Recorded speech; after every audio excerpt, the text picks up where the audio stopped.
Hi, Kakisho.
Am I audible, Kakisho? Can you hear me? Yes, Okay, thank you. sure, ma'am.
Let's just wait for the others to join now.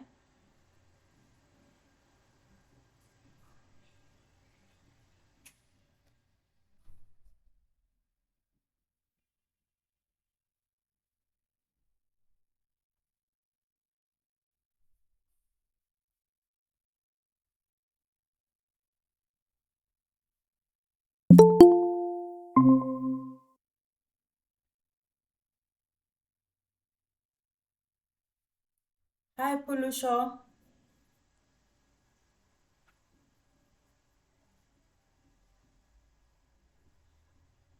Am I audible?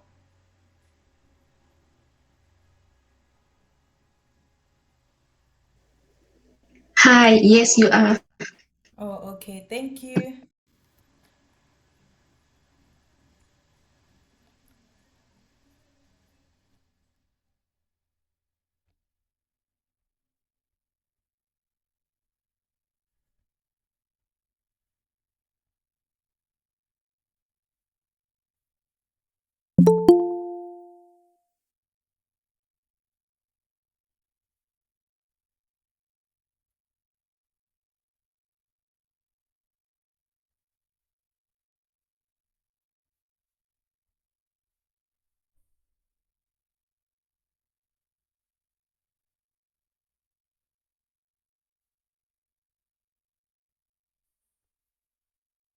Let's just wait for the others to join because it's not 7 yet.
guys.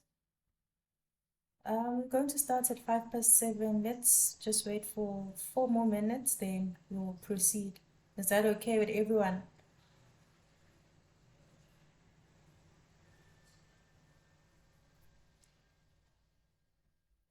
Okay, thank you. Thank you for the reactions.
Hi, to those who just joined now, we're just waiting for 7:05. We're trying to give everyone a chance to join the session.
Greetings, everyone. My name is Tumelo Stierman. Gonna be tutoring Succession Planning 2A. Welcome to those who are joining for the first time, and thank you to those who are continuing showing us continuous support as Focus Academy. I hope today's lesson is going to be helpful and it's going to give you clarity on succession planning. So today we're going to focus on the first element in the tax framework. We all know what the tax framework is, right, guys? Can I get a thumbs up? Just to see that we're all on the same page. Thank you. Okay, so today we'll be focusing on gross income and everything that affects gross income, right? Okay, so let's move on to the first slide.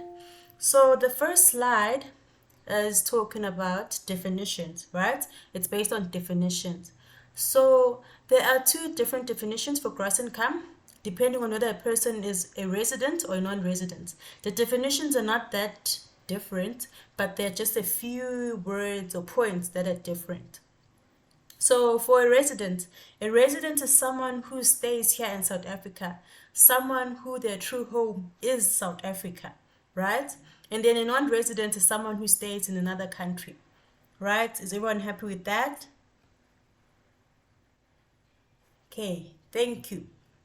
So, as we can see, the definition of gross income for a resident would be the total amount of cash or otherwise received or accrued to or in favor of such resident. Guys, if you can't see the slides clearly, you can just zoom them in on your side.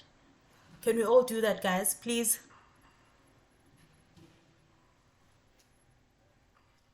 Okay, thank you.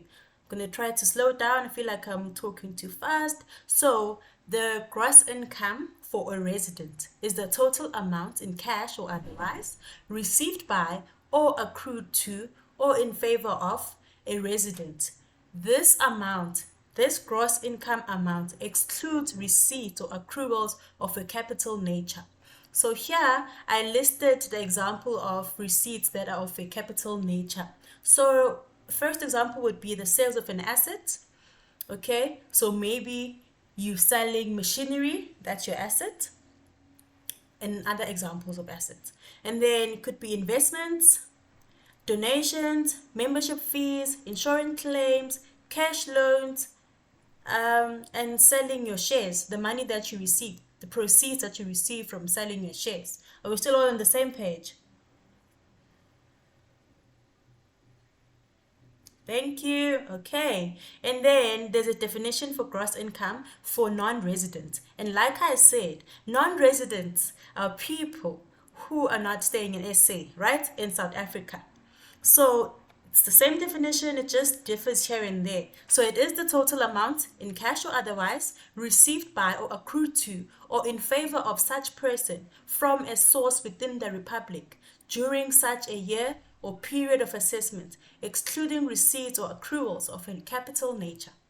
So the key word here, from a source within the Republic, right? So this means that as much as this person does not stay here in South Africa, but they received money from South Africa. Does that make sense? So that's how they are linked.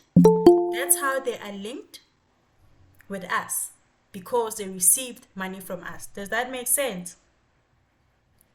Whereas for a resident, all the gross income, all the amount that they received, be it in South Africa, China, all other countries, you understand? America, yeah. So for a person who's a resident in South Africa, we don't care where the money comes from. As long as you are a resident in South Africa, that amount will be included or considered as gross income. Unless if you are not a person who is a resident in South Africa, then that's a different story. The money has to be from us as South Africans. Does that make sense? Does that make sense, guys? Thank you. Okay, so to be a resident in South Africa, the residence definition is defined in terms of Section 1 of Income Tax Act. So it can be, the person can fall either on the first definition or the second one. So the first one says a resident is a person who's ordinarily resident in South Africa. So South Africa is their true home, right? Or it can be a natural person who was not ordinarily resident during the year of assessment and who has spent a certain number of days in South Africa. So for this second one, the person needs to pass the physical presence test. Okay, we're still gonna go to the next slide, which is gonna decide, which is gonna explain that what an ordinarily resident person is, and also what the physical presence test is. Are we all happy with that? Any questions so far, guys? Any questions at all? We're still good.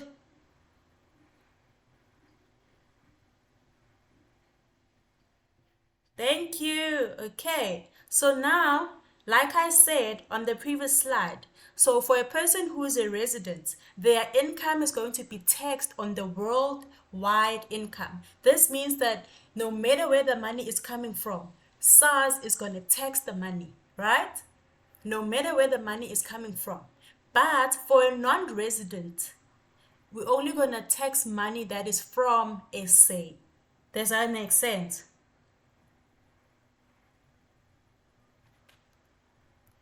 Thank you. Okay. So a resident is a natural person. A resident can be a non-natural person. Okay. So for the natural person part, the person has to be ordinarily resident, and they have to pass the physical presence test, right? And then the physical present test has 4 requirements. We're still going to discuss those 4 requirements on the upcoming slides, right? And then also with ordinarily residents, there are 2 court cases. There are 3 court cases actually that you need to keep in mind in order to know whether the person is ordinarily resident, right? And then if it's a non-natural person, so a non-natural person could be a company. Like I said before on our previous lessons, I said a natural person is a human being. We're all happy on that part, right? We all remember that, guys? So here when they're saying a non-natural person, automatically you know it's not a person, it's not a human being. So it's a company or a closed corporation, right? So for a non-natural person to be resident, they have to be incorporated or established or formed in South Africa, or they have to have their place of effective management in South Africa. Are we still good on that part, guys? Still on the same page? Happy? Thank you. Any questions? Am I going too fast or is everything still okay? Okay, gonna take that as everything is still good.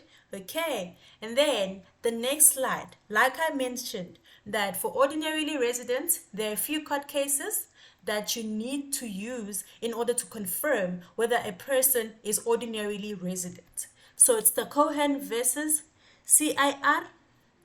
So for this one, it means that the person's real home is in South Africa, right? This is where he returns from all his wanderings. Do you understand? So your home will always be your home. Even if you go to another place, you are going to go back home. Just like how most of us are staying at rest, right? Your true home or your real home is the one that you left when you were coming here to rest. The one that you are going to return to after this academic year comes to an end. Are you all happy on that, guys? Thank you. Then the CIR versus Qatar. This is where the person is habitually and normally resident. So the person visits sometimes, and in most cases, they sometimes have a house here in South Africa. However, their true home is not in South Africa. It's in another country.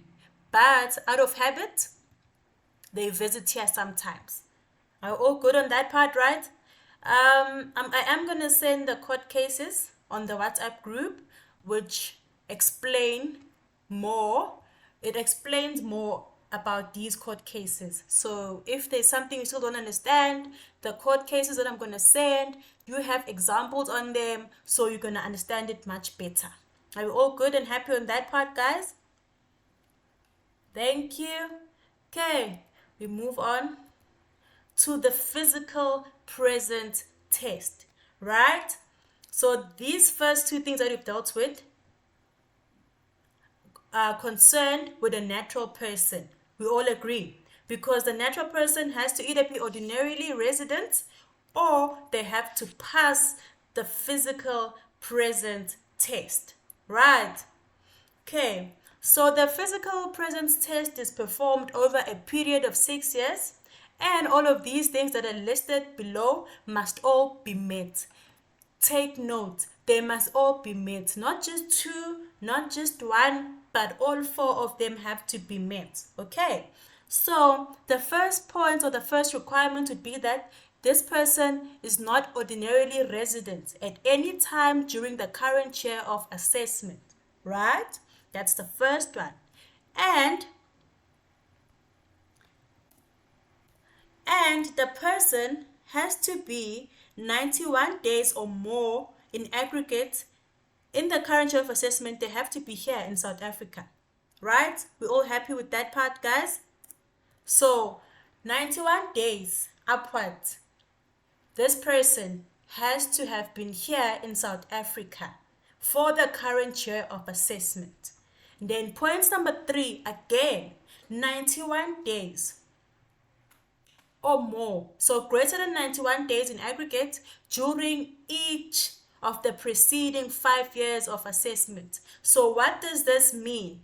This means that the person has to be here for 91 days or more in each of the 5 years. So for example, they have to be here, let's say we're starting from 2018. So in 2018, they have to be here for more than 91 days. 2019, 2020, 2021, 2022, so on and so forth. So all of these 5 preceding years of assessment, they have to have been here for more than 91 days in each year. Does that make sense, guys? Thank you. Okay, and then the last one says greater than 915 days in aggregate in the 5 years preceding prior the current year of assessment. So, as they said, this is performed over a period of 6 years. So, excluding the current year, which would be our 6th year, the 5 years prior to our current year of assessment, more than 915 days, the person must have been in South Africa. Does that make sense, guys? Or should I try to rephrase it in a different way? Does it make sense? Okay, thank you, guys. Let me try to explain it again. So this last or fourth requirement says that for greater than 915 days in aggregate in the 5 years prior or preceding the current year of assessment, they have to have been in South Africa. So what does this mean? So when we add all the days that they've been here from the 1st year of assessment to the 5th year of assessment, it must equal to 915 days. Does that make sense now? Remember on the previous requirement where I said greater than 91 days in aggregate during each of the preceding 5 years. So this means that in 2018 they had to have been present for 91 days plus. 2019, same thing, 91 days plus. 2020, 91 days plus. 2021, 91 days plus. 2022, 91 days plus. So what this fourth requirement is saying is that for 915, so if you add all the days from all the previous 5 years, they must equal 915 days. Does it make sense? Okay, thank you. Yeah. Thank you. Let me just leave it there before I confuse you guys. Okay, so this now is the tax framework. So today we were only dealing with gross income, right? We were only dealing with gross income. So we first had to know these definitions, that gross income differs for a person who's a resident and it differs for a person who's a non-resident. Okay, so only for a resident, all the amount that they receive, be it in South Africa or in other countries, all of those amounts of income are going to be taxed. But for a non-resident, SARS is only going to tax money that the non-residents received from South Africa, right? And then from there, we needed to distinguish or know what a resident is. So for a person to be a resident, for a natural person to be a resident, there are 2 things that they have to meet. They can meet either, okay? So they don't have to meet both of them. they can meet either or, right? So the first one that they can meet is that they must be ordinarily residents. And for you to be able to tell if a person is ordinarily resident, you need to look at the court cases and compare it to the scenario you are given or presented with, right?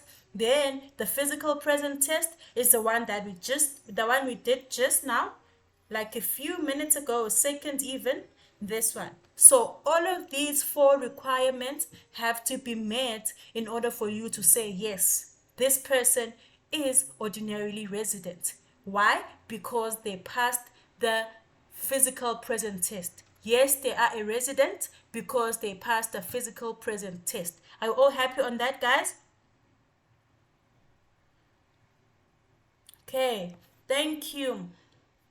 And then, after we've distinguished whether a person is a resident or a non-resident, we move on.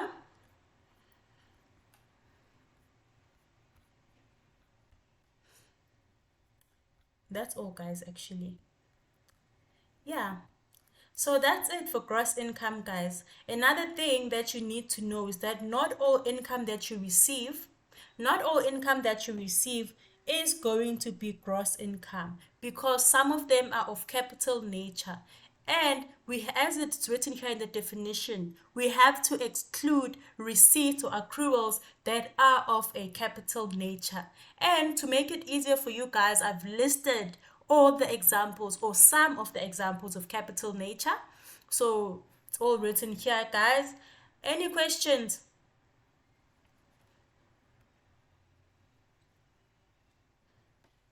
Any questions, guys? Did you all understand?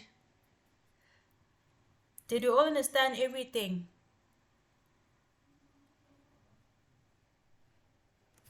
Okay, let us do an example. Can you please, guys, all grab a piece of paper and a pen? Just give me a thumbs up once everyone has a piece of paper and a pen next to them. Okay?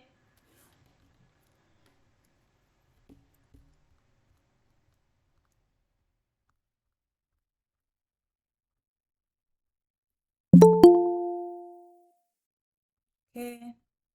So I just want to open it on my side, guys. Just give me a minute. I'm going to open the example on my side, okay?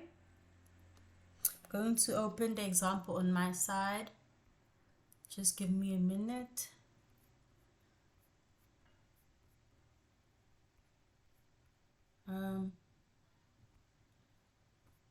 Okay. And I'm looking for. Okay. Okay, just give me a minute, guys. I want to open a different document.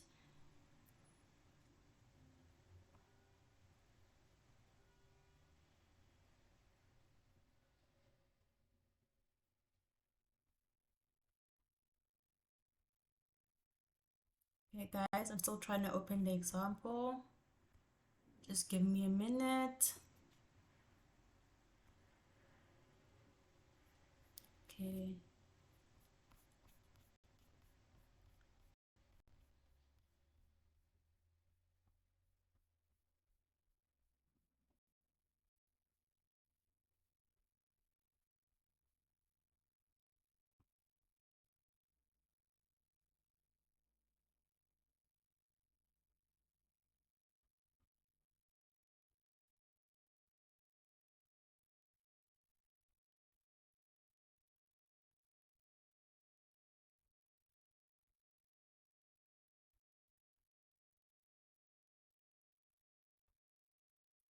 Can you all see my screen, guys? Okay, thank you. Okay, so does anyone want to volunteer to read us the question? Please, guys, just volunteer to read the question, or you can even just read the required. Okay? Anyone? Just to read the required, that's all.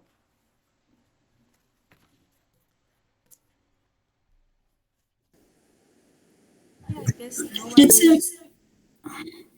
Pardon? Jennifer? You can read. Thank you very much. You can read. Okay. Should I read the required only? If you want to read everything else, you can read it. You're more than welcome to. Okay, I'll just read the entire thing. Okay, thank you. Physical present test. Mr. Vambe came to South Africa from Angola on the 15th November 2017 to work temporarily for a mining equipment company. His wife and children stayed in Angola and he returned to visit them for 1 month for 1 month a year in July. Owing to the nature of the work, his contract and his visa were extended, and the only time spent out of South Africa was for the month, and he returned to Angola. His contract was terminated on 15 April 2023, and he left South Africa on the 16th April 2023 and did not return. You are then required to determine for what period Mr. Vambe will be deemed to be resident in South Africa on the basis of physical presence test. Okay, thank you so much, Jennifer. Did everyone? Oh, Okay, thank you done. so much, Jennifer. Did everyone get that? Did everyone hear Jennifer reading for us? Okay, thank you. Okay, so when reading such questions, you have to take note of the required firstly. So the required says we have to determine for what period will Mr. Vambe be deemed to be resident, right? So for what period will he be deemed to be resident, okay, in South Africa on the basis of physical present test? Does anyone want to tell us what are the 4 requirements of a physical presence test? You can just say one. We can all just give each other a chance to just say one of the requirements. Anyone?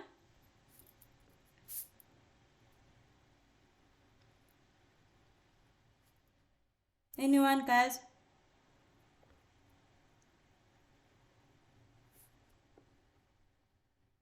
Let me just open them for you.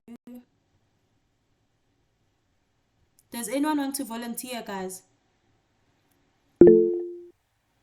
Okay, you can talk, Konzile.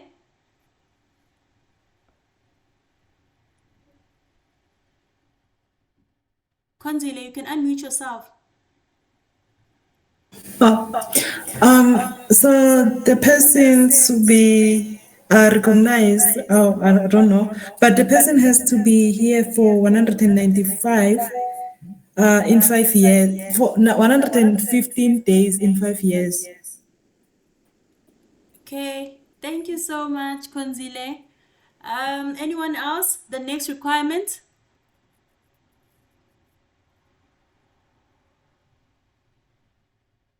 Anyone else, guys? We're all still learning. Don't be scared to make a mistake. We're all learning. It's just to prove that we're paying attention. Okay, guys, we may proceed. So the 4 requirements, can you all have your pens, right, and paper? You can just write them down. Can I get a thumbs up? We all have our pens and papers, right? Okay. So the first one says the person must not be not ordinarily resident at any time during the current year of assessment. Okay? Did we get that? Not ordinarily resident at any time during the current year of assessment. Did we get that? Okay, maybe I'm speaking too fast. So the first requirement says that the person must not ordinarily be not ordinarily resident at any time during the current year of assessment. And we all remember that for a person to be ordinarily resident, there are 3 court cases that you can use in your reference. We all remember that, guys? Guys, I'm not trying to lose you right now. I mean your train of thought. Okay? So, the first requirement for a person to pass the physical present test, they have to pass all of them. Don't mistake in that. They have to not, okay, Guys, how can I explain this? Let me open the document so that I can point it out. Will that be better? Because I feel like I'm losing you guys. Will it be better if I open the document so that we can all see it? Because now I feel like I don't know what's happening. Like a lot is going on. Okay. So let me just open the documents again so that we can all just refresh from memory. Okay, so we can just refresh our memory because I feel like we've forgotten now. I feel like we've slightly forgotten. Okay, guys, can you all see the slide now? Can you see it, guys? Okay, thank you. Okay, so here, when we were reading the definitions, so this thing said a person can be resident if one of these two applies. If one of these 2 points applies. So it's either the person is ordinarily resident in South Africa, right? We all get that. So that means the person, their true home is in South Africa. We all understand that, guys. Okay, so now for the physical present test, it says that this person was not ordinarily resident at any time during the year of assessment. So this, in other words, means that this person's true home is not South Africa. Are we happy with that in the current year of assessment? Okay, thank you.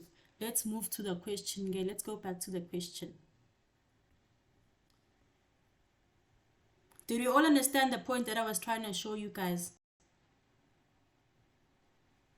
Just give me a thumbs down if you want me to repeat. Okay, thank you.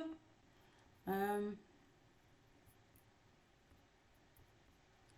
me now go back to the example.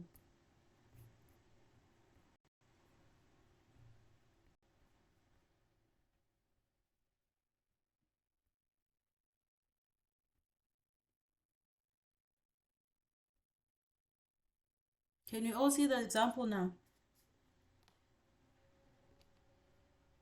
Okay, thank you. So, the question says, determine for what period will Mr. Vambe be deemed to be resident in South Africa on the basis of the physical presence test.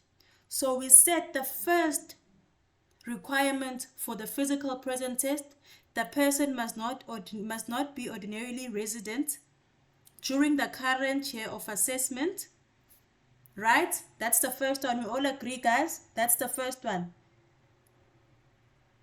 And in simple terms, I said that when a person is not ordinarily resident in South Africa, this means that South Africa is not their true home. We all happy with that, guys? Thank you. Okay. So, the second one says that for greater than 91 days, right, in aggregate, in the current year of assessment, the person must have been in South Africa. Do we all get that? Thank you. So the second one, okay, I'm going to repeat, Fundo. So the second requirement or criteria says that for more than 91 days, in aggregate, the person must have been in South Africa in the current year of assessment. So for 92 days, for example, because here it's saying greater than 91 days. So it's not saying greater than or equal to, it says greater than. So what's greater than 91? So you're going to start from 92, 93 onwards. So for 92 days plus, the person must have been in South Africa in the current year of assessment. Do we agree on that? Do you understand that? Okay, thank you. So another thing that I forgot, which is crucial, guys, I want us to first start drawing a timeline. We have to draw a timeline for a natural person. Do you guys remember when I told you guys what the timeline is for? What is the duration or time period for the year of assessment for a natural person? Does anyone want to try? Guys, remember there's no wrong answer or right answer. We're all learning right now. So we're all bound to make mistakes. We're all learning. It's still the learning phase, right? So does anyone want to try and tell us what the year of assessment is for a natural person? You can try, Jennifer. I think it's 1 March to February, end of February.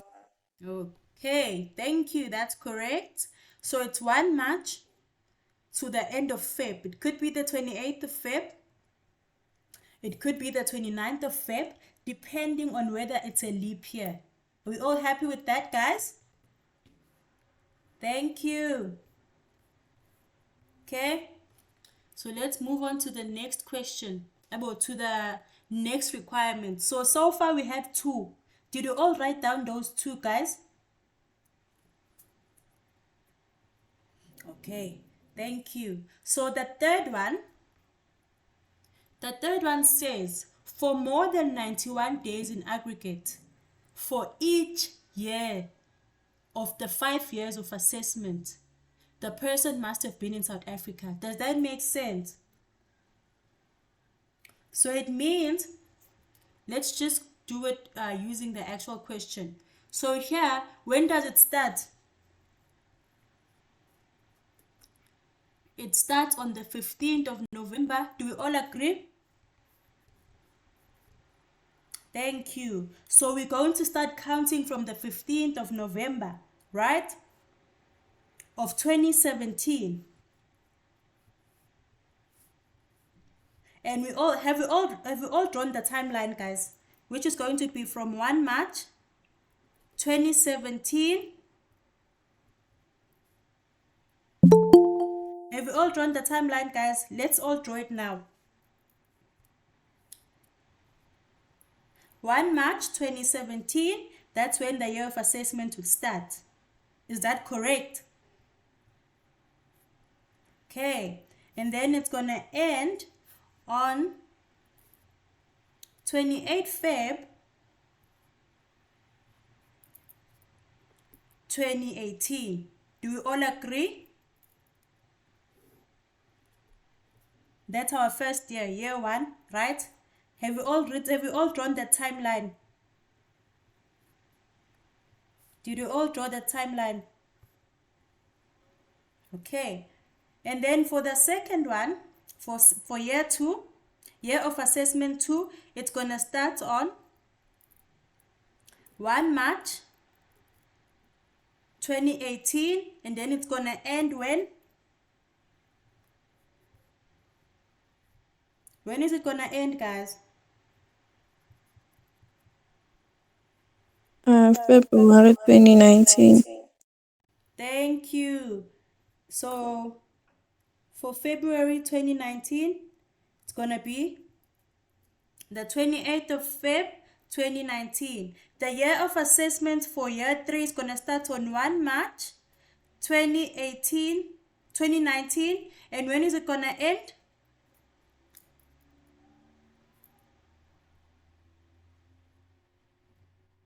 When it starts on 1 March 2019, when is it gonna end?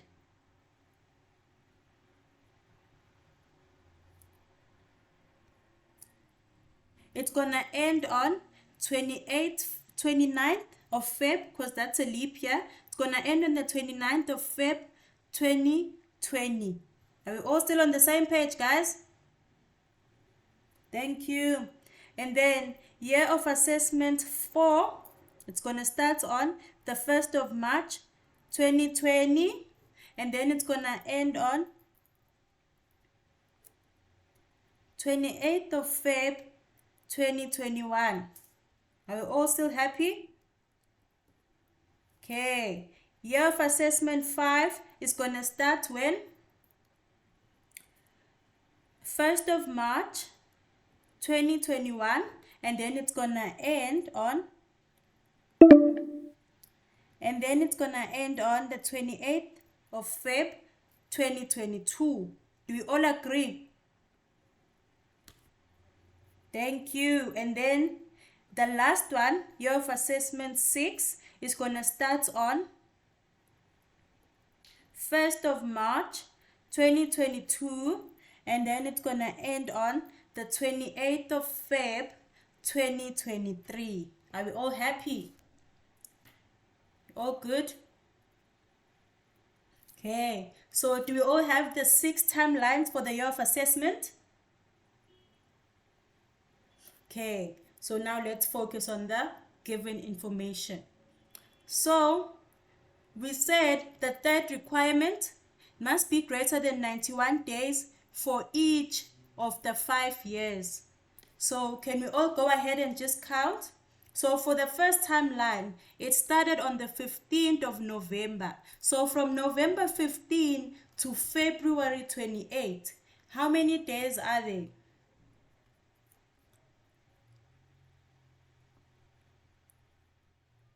How many days are they, guys? So it's going to be 15 days, which is left from November. 15 days. Plus 31 days from December. Plus 31 days for January. Plus 28 days for Feb. That gives us an amount of 105 days. Are we all happy with that? Thank you. And then for the second year of assessment, which is March, how many days are they? So remember, this one says his wife and children stayed in Angola and he returned to visit them for 1 month in July. So this means only in July did he leave South Africa. He went to Angola. Do you all agree?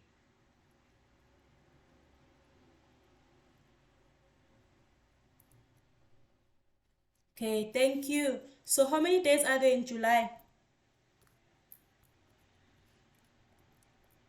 31 days, right?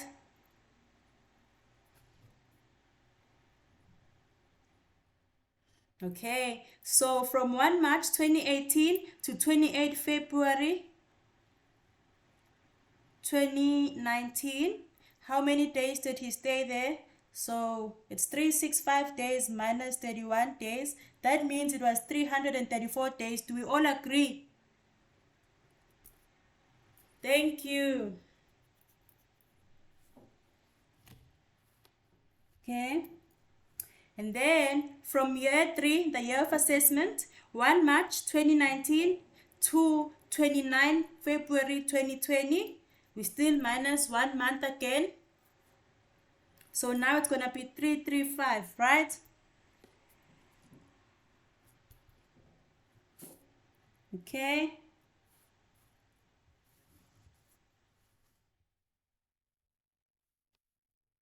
And then for the next one, we do the same thing. It's going to be 334.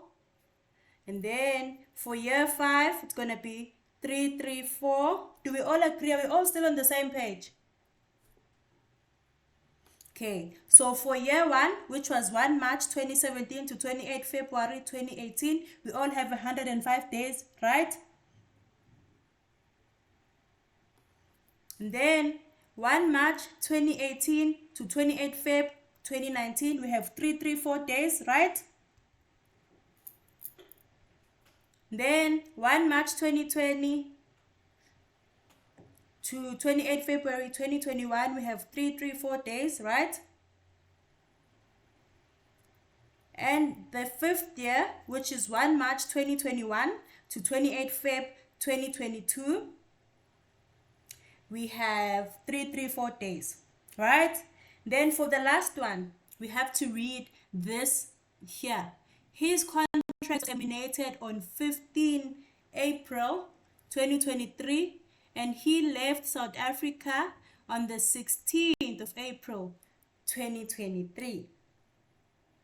So for year 6, 1 March to 28 February, 1 March 2022 to 28 February, we still have 334 days. Do we all agree?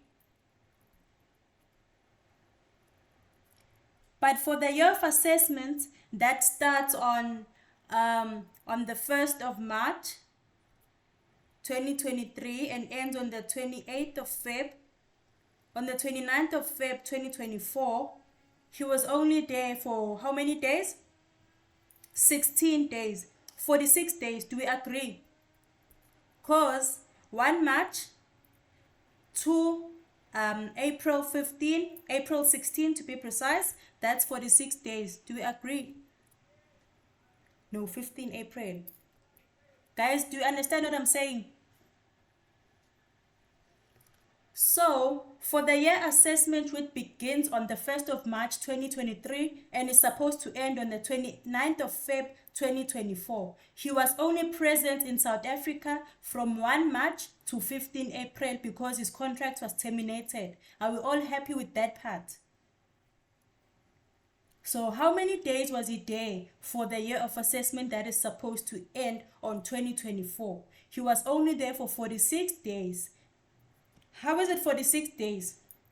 From 1 March to the 31st of March, that is 31 days. Do we all agree? From 1 April to 15 April, that is 15 days. 15 plus 31 is 46, right? Yes. So now, we have concluded by just looking all of the amounts that we wrote.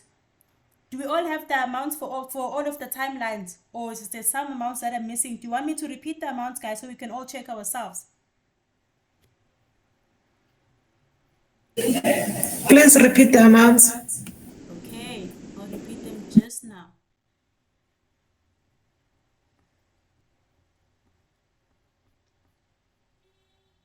Okay, so for 2017 to 2018, we have 106 days.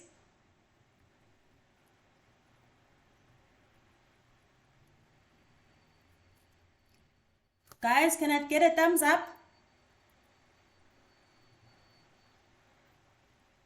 Okay, thank you. And then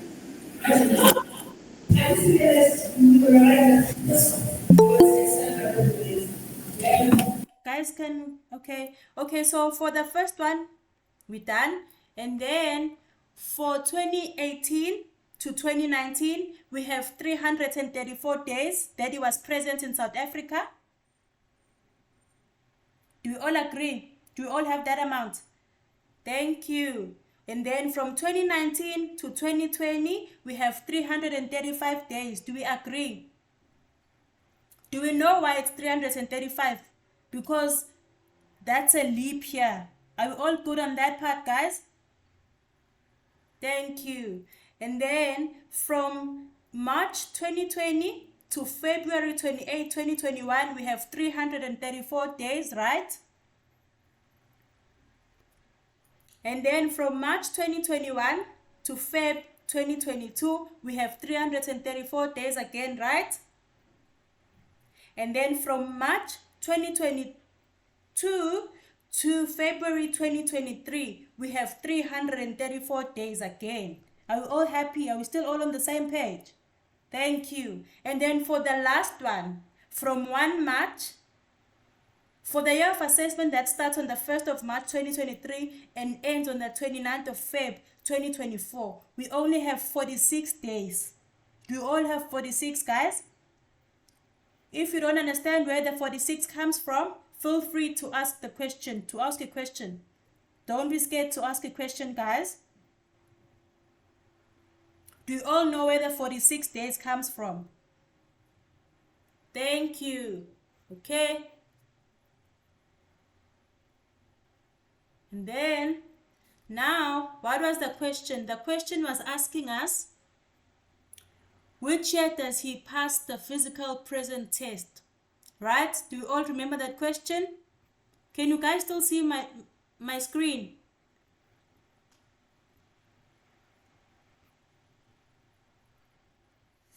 Okay, sorry guys, let me just try to share it again. I don't know what happened.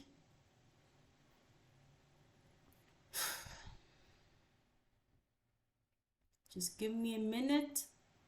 Okay, in the meantime, can we just write down, because I can see it on my side, then I'll just show you the solution. Is that okay, guys?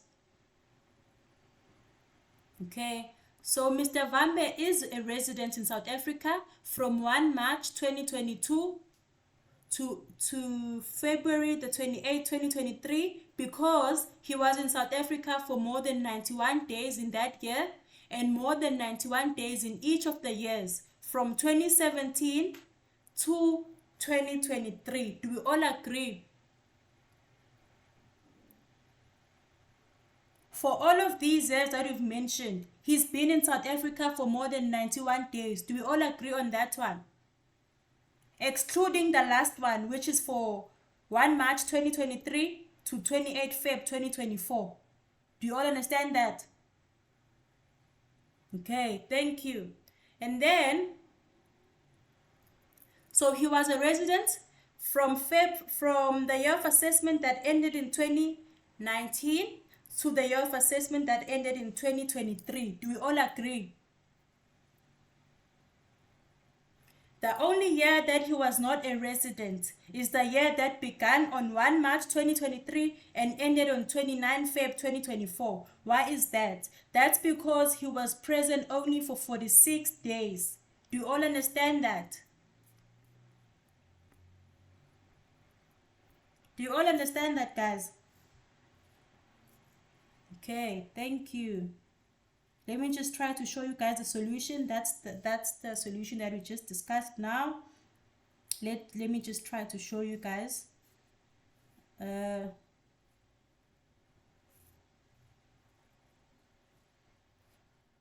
don't know what happened.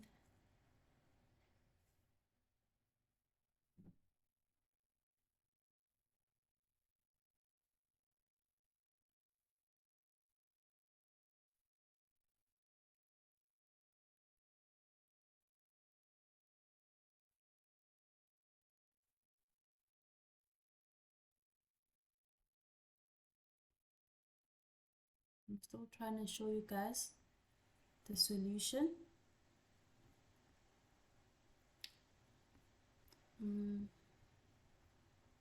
I'll just send it in the group, guys, because, okay, wait, let me just join now. It seems like, I don't know what happened.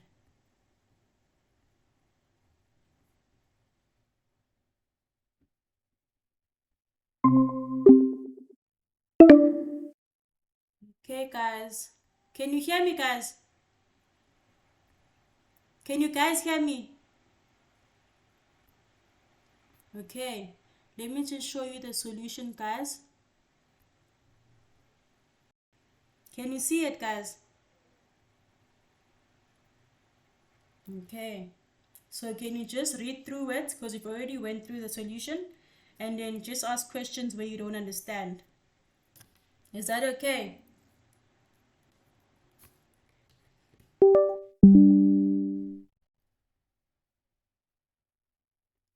Do you all understand the calculations that you've been doing, guys?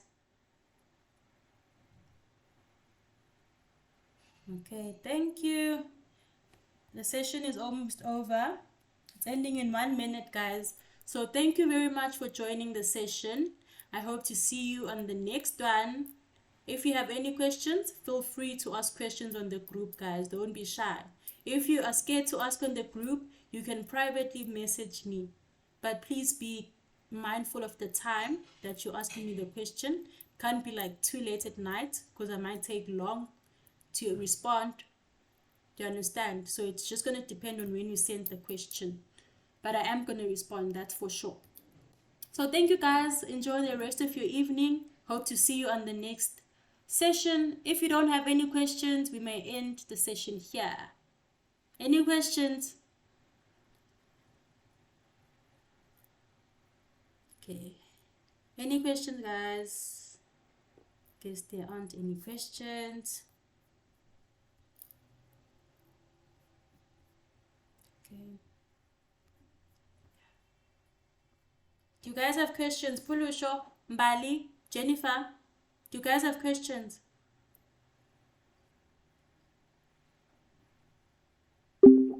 Okay.